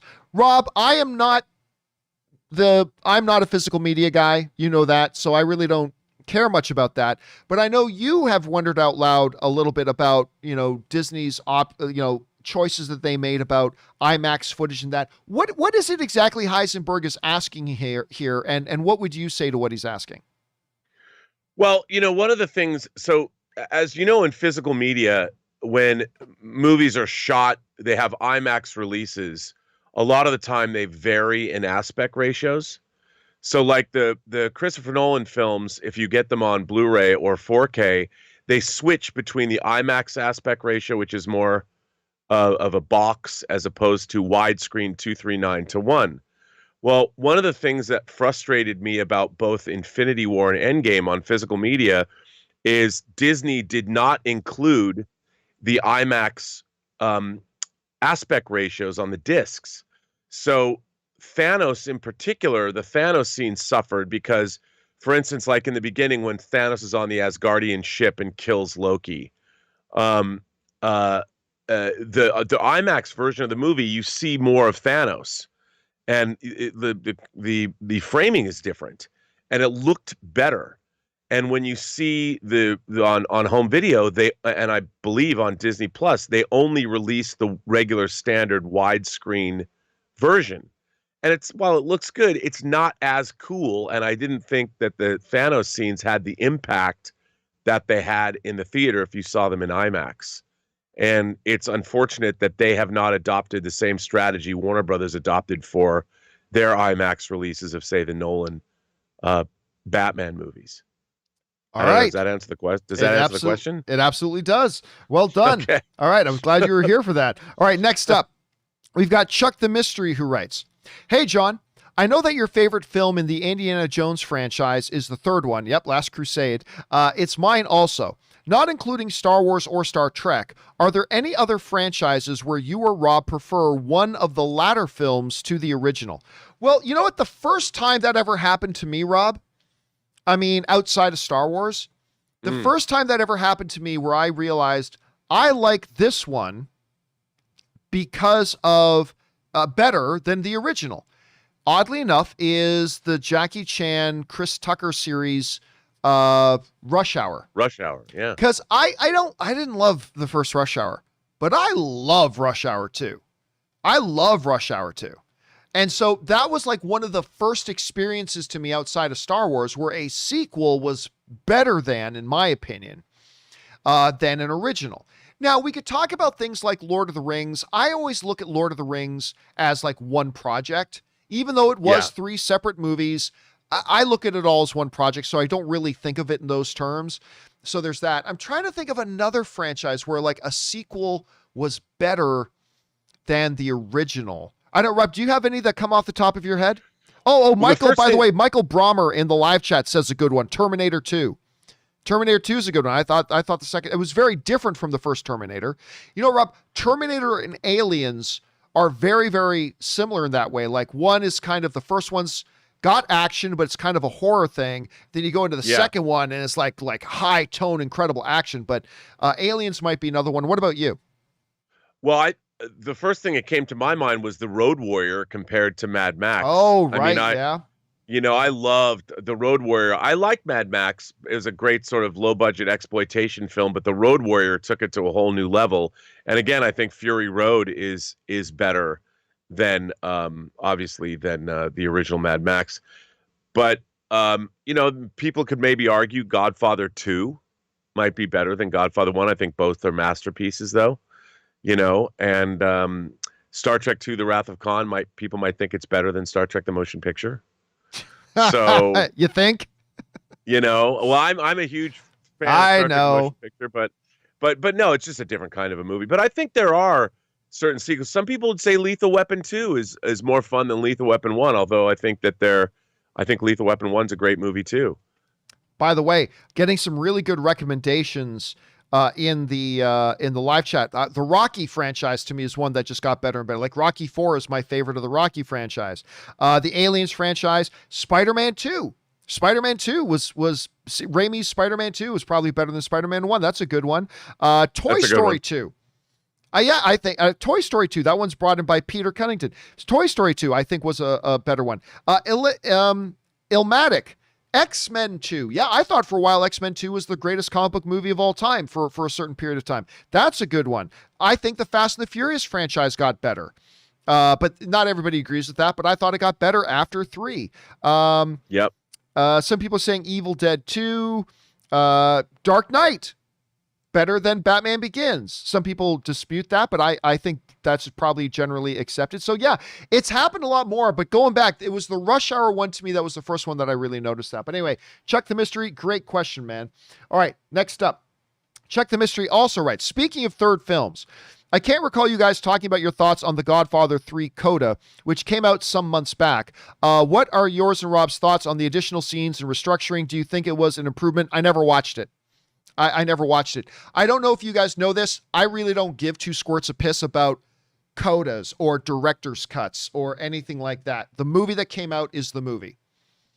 Now, I'm not saying like, well, John, what about the Lord of the Rings extended? Yeah, those are great. I love them. But when I think about Lord of the Rings, I think that I personally think the definitive Lord of the Rings is the one that got released in theaters when it got released. So that's how I kind of think. So while I thought it was curious that they did the Godfather 3 Coda thing, I was never motivated really to watch it. I'm fascinated about the making of the Godfather thing they're doing. I'm very excited about that, but I never really cared. And by the way, I think Godfather 3 is a very underrated film. I do too. Is it the worst of the Godfather films? Easily. It's easily the worst of the Godfather films. Because Godfather, Rob, you were just mentioning it. Godfather 1 and Godfather 2 are both in the discussion for the greatest movie of all time.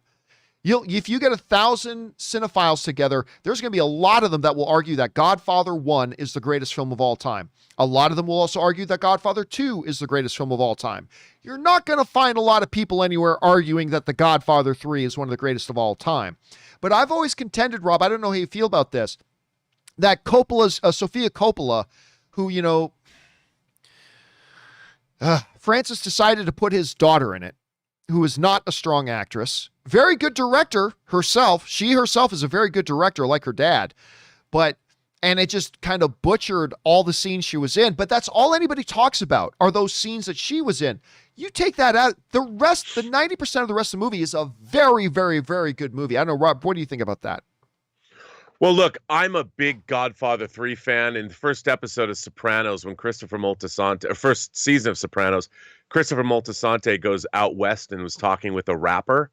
And I'll never forget, they're having a conversation about The Godfather, and the rapper, I forget the actor who plays the rapper, he goes, Godfather 3, it's just misunderstood.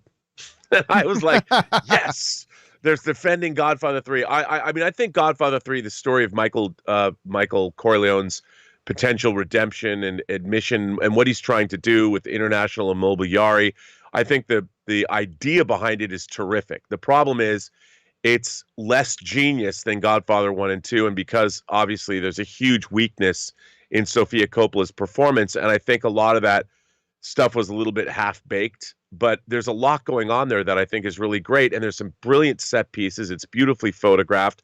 I think Pacino is great in it, and there's a lot of really good stuff about the film. I think the Godfather coda, to me as a fan, I was hoping it would do more. It doesn't do very much. I still prefer, actually, I've loved Coppola's remastering of things like Apocalypse Now and The Outsiders, but I was sort of disappointed in the Godfather coda. So, yeah. Every time I think I'm out, they pull me back in. All right. Yeah. Next up, Ryan Lohner writes, I just checked out a movie that I'll go on a limb and say Rob is a huge fan of, To Live and Die in L.A. William Friedkin's car chase in The French Connection gets all the attention. Well, yeah, it's still kind of considered the de facto greatest car chase of all time. But I actually think this one is even better. Rob, Ryan's going out there and talking Live and Die in L.A. Is this a film you love? Dude, I own 5 different versions of it on Blu-ray. Of course you do. And hanging in my bedroom is a Polish movie poster for the film, which is really cool. It's got these like counterfeit, a tableau of counterfeit dollar bills. I love To Live and Die in L.A. I mean, love it, love it, love it. I don't know if it's one of my favorite movies, but maybe it's in my top 20. And my love for To Live and Die in L.A. is boundless. Good to know. All right, next up, we've got Jay Bling, who writes, when it comes to Alexandra Daddario, I like her a lot, in Baywatch, whether it affected her career or not, there should be no denying that it should have made more use of her and the other female lifeguards. Making it a buddy movie was frankly a mistake for starters. I disagree. I actually disagree with you, Jay Bling. I think, listen, when you've got Dwayne The Rock Johnson and Zac Efron, and let's face it, the buddy comedy formula is one that has worked many, many, many, many times. Whether you're talking Dumb and Dumber, 21 Jump Street, whatever, it works. So they thought they could take that formula, bring it, that they did it with 21 Jump Street. Let's bring it into Baywatch. Our 2 main characters will be The Rock and Zac Efron. And we'll go from there. Premise-wise, that's very sound thinking. That works. And that could have worked. The problem is they just didn't make the movie funny. And I got news for you, my film-loving brother. They could have made it all about Alexandra Daddario and the other female things. It still would have sucked because they didn't make it funny. That's the problem. You can't make, Rob, you can do, I say this all the time, you can do a lot of things wrong in a comedy movie. You can do almost everything wrong in a comedy movie. But if you make the audience laugh, it doesn't matter. Because that's all that matters in a comedy. Make the audience laugh. And if you do, you could have a crappy story and crappy characters and crappy everything. But if you're funny and you make the audience laugh from beginning to end, you win. It's much like a horror film. You can do everything wrong in a horror film. If you give people thrills, That's all that matters. And the problem with Baywatch was not that they focused it on the guy characters or they didn't put enough attention on Alexander Daddario. And by the way, the characters are not there to serve the actors. The actors are there to serve the characters. But it wouldn't have changed a thing because the underlying fundamental problem with Baywatch was it was simply not funny. And so you could point to a lot of other things, but none of it would have fixed it if you didn't make it funny. I don't know, Rob, what do you think about that? Or were there bigger issues with Baywatch? I don't know. How do you see it? I mean, I think that this again, it comes down to the script. I mean, I liked all the actors. I really did. I mean, I wanted to like Baywatch. I just didn't think it the fact that it was a parody, like, it didn't work. I thought that the whole way they approached it just didn't work. And I think that it was really the writing and the script that it's so funny to be talking about Baywatch this way, but I really believe that their whole approach, they wanted it to be an action comedy, but at the same time be a parody or a send up. And it just didn't all gel together for me. And I don't think it was because of any of the performers. All right, let's do one more with Rob still here with us, ladies and gentlemen. Jay Bling writes, when it comes to guilty pleasures that piss off others, I think I owe mine. I kind of like Adam Sandler's movies with Jennifer Aniston. He's done, I think there's 2 of them he's done with her, including the recent Netflix one. Though maybe more the idea of them together since they were my childhood dream team growing up. I'm not going to lie to you. There was the one where they're on vacation. They're a married couple and they're on vacation. That's on Netflix. It had a few moments. I know a lot of people didn't mind it. I thought it was quite bad. And then the other one they did, I never liked either. But yeah, you think Jennifer Aniston, and Adam Sandler together, you would think, oh, well, that just writes itself. But I don't know. To me, it doesn't. But Jay Bling, that's the definition of a guilty pleasure, right? It's one that you like that you think a lot of other people don't. And so, yeah, I don't like those ones, but that's the definition of a guilty pleasure. I've got guilty pleasure movies too, man, that I like that nobody else does. I know, Rob, have you checked out either of these like Adam Sandler, Jennifer Aniston movies? And if so, what did you think? I have not. I have not. So, yeah. Okay. Rob, we've kept you a little bit overtime here. Thanks a lot for being here. I'm glad your internet kicked back on. But in the meantime, I don't know what happened there. In the meantime, where can people follow you and your adventures online? Well, you can find me on Instagram at Robert Meyer Burnett. Find me on Twitter at BurnettRM, or find me on my own YouTube channel, The Burnett Work. And by the way, if you live in Brooklyn, tomorrow, Tango Shalom plays in a theater at the Brooklyn Film Festival tomorrow night. You guys should get out and see that. And by the way, Rob, I don't think I've told you this yet, but on Friday's show, I think it's going to be you and me, and I think Dennis Zen is joining us. I think we're going to have, I think we're going to have 3 of us on the show here on Friday, which I'm very excited about. I think that should be a lot of fun. Anyway, Rob, thanks for being here, dude. I will talk to you a little bit later. Have a good one, man. All right, sir. I'll see you later. Ladies and gentlemen, the one and the only, the great Mr. Robert Meyer Burnett. And if you do live in the New York area, go and check out Tango Shalom. All right, guys, we still have a few minutes left here. Let's keep on going with the rest of your questions, shall we?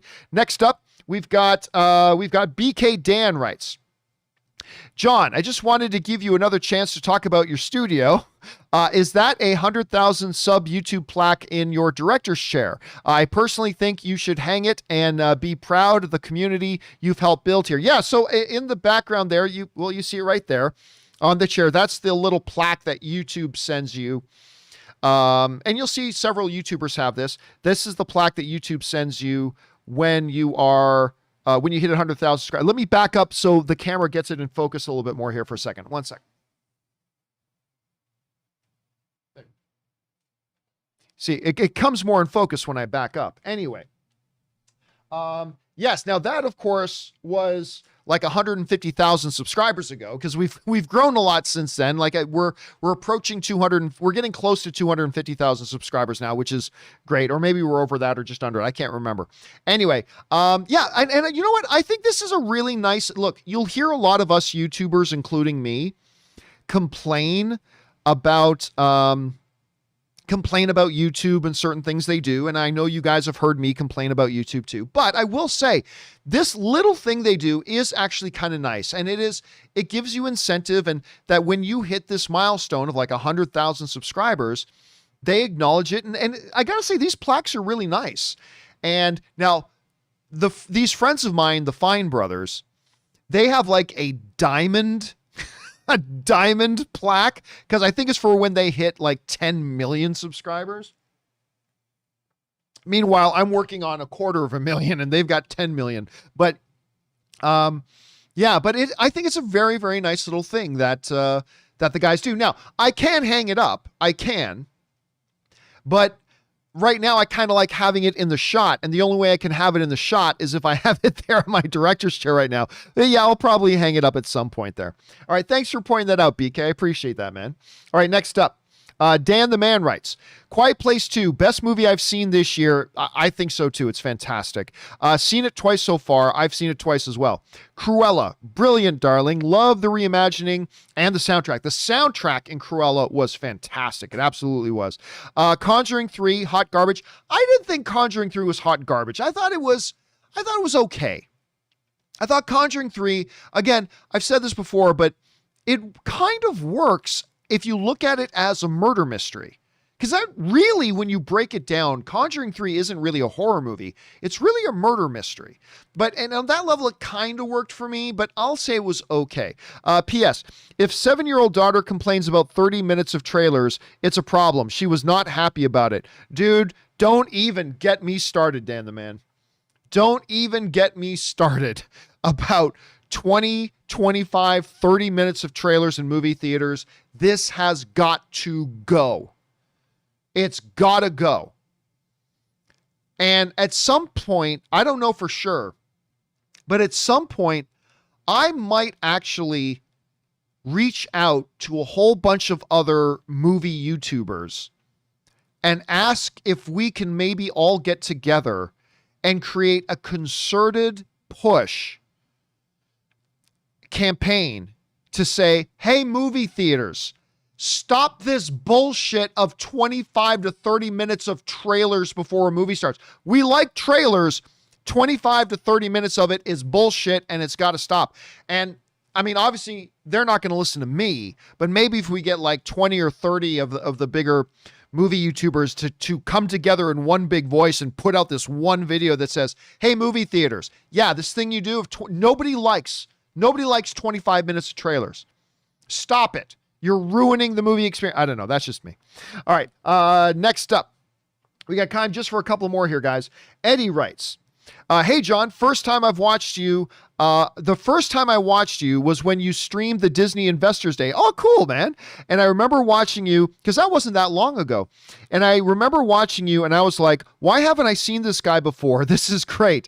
And I've gladly been watching you ever since. Well, thanks a lot, man. Listen, first of all, it's just great to have somebody tell me that the first time they watched me and it wasn't the Man of Steel review. It's pretty great. That was a fun day. That Disney live stream event, that was a fun day. That was a really good one with a lot of great announcements and a lot of great projects. I obviously got very excited. So thank you, Eddie, for finding us. And number two, thanks for sticking around and being here with us, man. I really appreciate that, dude.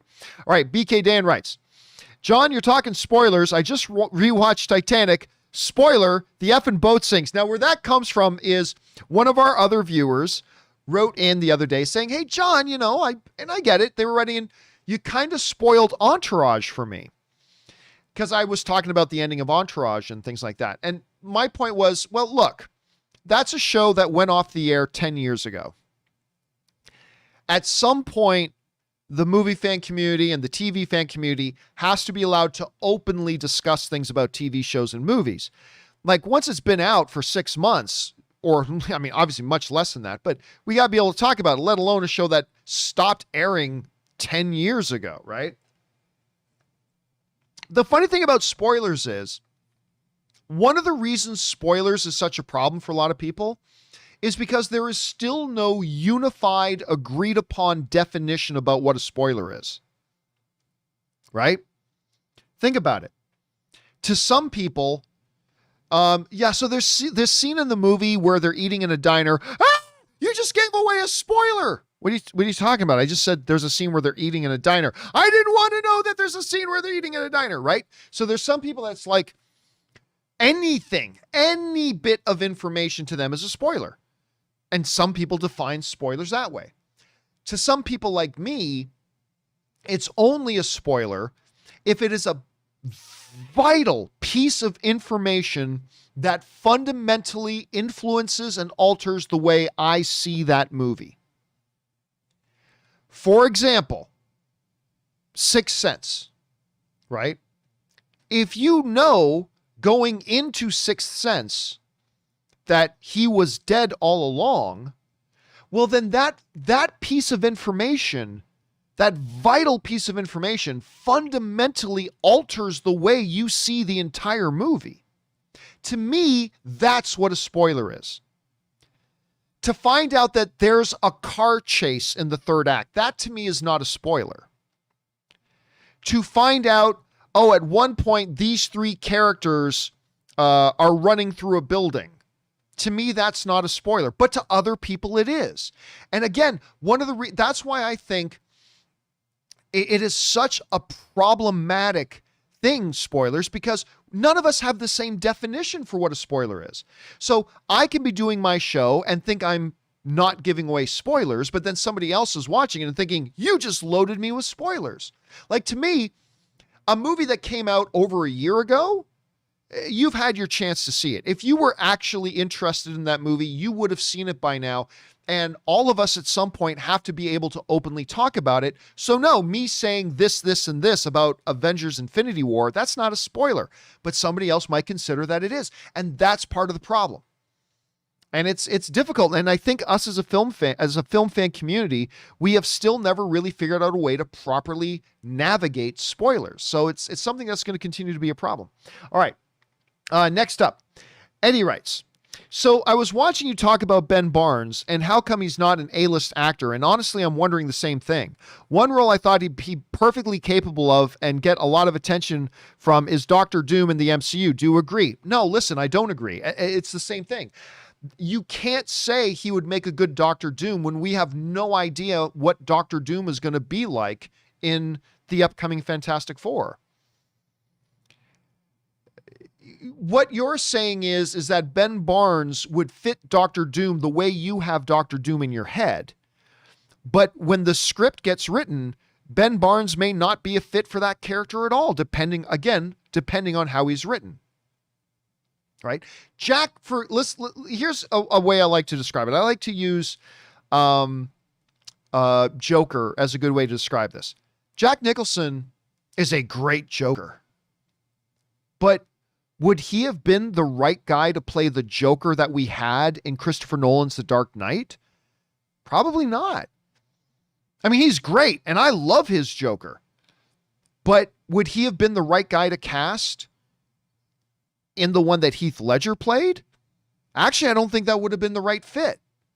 I mean, it's Jack Nicholson. He would have found a way to make it work because he's a great actor, one of the icons, but not the right fit because it depends on how he's written. So we can sit here and say, Ben Barnes, who I think is terrific, Ben Barnes would make a great Doctor Doom. Well, what Doctor Doom are you talking about? The Doctor Doom that you have in your head? The Doctor Doom that you read in one comic book storyline?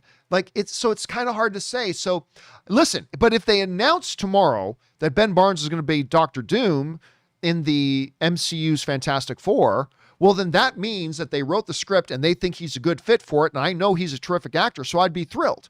But until that time, I that's why I don't do the X actor and X role kind of things. You know what I mean? But I'm with you, Eddie. The dude's terrific. He's absolutely terrific. And I hope he gets bigger opportunities. I really do. All right. Last question of the day, guys. And then we got to wrap it up here. BK Dan writes, John, slight theory crafting / possible spoiler / comic relief. Does Fat Thor in Thor Love and Thunder go on Slim Fast or workout montage to lose the Fat Thor image?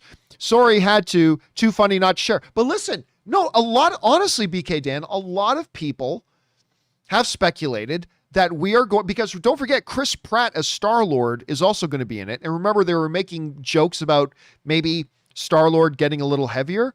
There have been a lot of people, understandably, theorizing that in Thor Love and Thunder, we're going to see a big workout montage where both Fat Thor and Star-Lord work out and get back into shape. Honestly, I don't think we're going to get it. I don't think we're going to get that. I think they're just going to start the movie and Thor is already back in shape. Just like we never saw Banner turn into Professor Hulk. We just came back into the movie and he was there. Just like we never saw Tony Stark making the decision to be Iron Man again. We just came back into another MCU movie and he was Iron Man again. I just think it's one of those things that's just going to happen off camera. But that's just me guessing. I wouldn't put it past Taika Waititi to do a big workout montage to see them all getting back in shape. And we'll see how that goes. All right, guys, listen. There are still more questions to come, like from BK, Wyatt Bender, CNC, and more. Do not worry. We will pick up on tomorrow's John Campea show, and Erin Cummings will be here. She's not shooting on her NBC show Good Girls this week, so Erin Cummings will be here tomorrow. We will pick up with your questions on tomorrow's show. There's not going to be a companion video today because don't forget, a little bit later today, guys, if I can find it, where is it? Here it is. A little bit later today at 4 p.m., we are going to be doing our Loki Episode 1 spoiler discussion. Make sure you guys go and watch Loki Episode 1 first, and then come on back at 4 o'clock as we do our very first Loki open spoiler discussion. Looking forward to seeing you guys then. All right, guys. That will do it for me for this installment of the John Campea Show. Thank you so much for being here. I will see you guys again a little bit later today at 4 p.m. And until next time, my friends, bye-bye.